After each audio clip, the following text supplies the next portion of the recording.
My name is Sarah. I am but 3. My eyes are swollen. I cannot see. I must be stupid. I must be bad. What else could have made my daddy so mad? I wish I were better. I wish I weren't ugly. Then maybe my mommy would still want to hug me. I can't speak at all. I can't do a wrong, or else I'm locked up all day long. When I'm awake, I'm all alone. The house is dark. My folks aren't home. When my mommy does come, I'll try and be nice. So maybe I'll get just one whipping tonight. Don't make a sound. I just heard a car. My daddy is back from Charlie's bar. I hear him curse. My name he calls. I press myself against the wall. I try and hide from his evil eyes. I'm so afraid now, I'm starting to cry. He finds me weeping. He shouts ugly words. He says it's my fault that he suffers at work. He slaps me and hits me and yells at me more. I finally get free and I run for the door. He's already locked it and I start to bawl. He takes me and throws me against the hard wall. I fall to the floor with my bones nearly broken, and my daddy continues with more bad words spoken.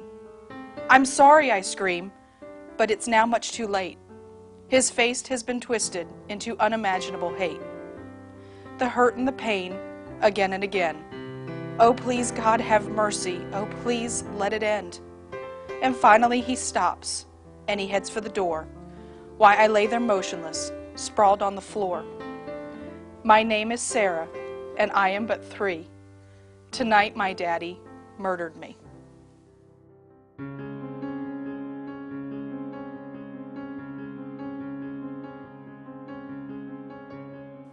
As horrific as this poem is, it's not unique or uncommon.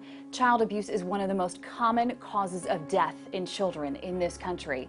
Kids under the age of 4 are killed by child abuse more than any other cause. 5 children in this country are killed every day by the result of child abuse or child neglect. And in Seminole County alone, over the last 12 months, 6 children have lost their lives due to abuse. But child abuse doesn't always result in death. There are thousands of children out there who are forced to live with the scars. Instead, they live in fear, waiting for the next time that someone's going to explode on them or even force them to do something terrible with their bodies. Like 6-month-old Allison, beaten into a coma for crying too much. Or 5-year-old Joshua, who was starved by his parents as a form of punishment when he didn't do his chores. Or 9-year-old Isabel, who was forced to repeatedly perform sexual acts on her father.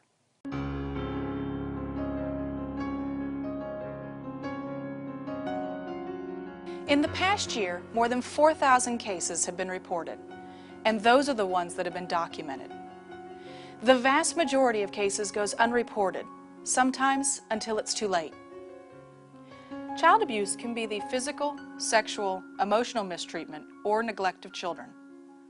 Documented cases have included whipping with a belt buckle, putting hands in boiling water, forcing a child to sleep on the cement without clothes on, breaking fingers, boxing ears repeatedly, spraying alcohol into eyes, submerging heads in water, biting or kicking, shoving, slapping, burning, bruising, pulling ears or hair, choking or shaking a child. Or it might include pressuring a child to engage in sexual activities. Fortunately, there is a way out of this tragedy because there's Kids House, a children's advocacy center that focuses on preventing abuse and helping children who've been abused, from report and investigation through treatment and resolution. Kids House offers a single-site location for child abuse investigations in Seminole County. The state-of-the-art child-friendly facility ensures collaboration of services and provides an environment to bring together all the people that an abused child needs to see and talk to in one place. How does it work? First, they offer a safe place for children and their families or their caregivers, and they offer hope and help when the world seems most bleak. One thing that was for sure is that they wanted to come here. You know, well, kids in general, I mean, the stuff that they're dealing with is not fun to talk about. It's not fun to go through. They would rather ignore it and move on with their lives. And they liked to come here. They didn't call them their counselors. They liked to come and see their friends every week. She went from a little girl who only followed the rules to a real little girl who questioned and challenged, and she was finally able to live and didn't have to live in fear. She's thriving now. But that wouldn't have happened if she hadn't come to Kids House. She's okay now.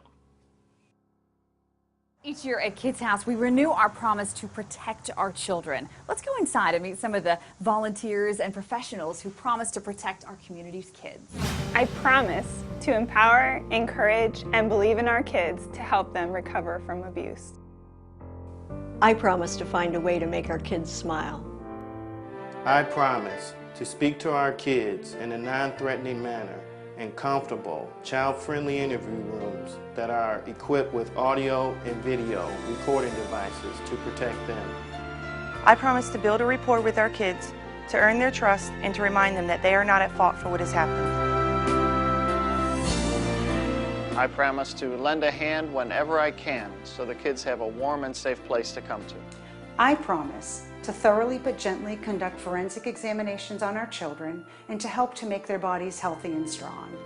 I promise to treat our children and their families or their caregivers with dignity and respect during the exams and to make them feel comfortable. I promise to listen, support, and advocate for our kids. I promise to provide a therapeutic environment to experience, express, and heal from the intense emotions child abuse creates.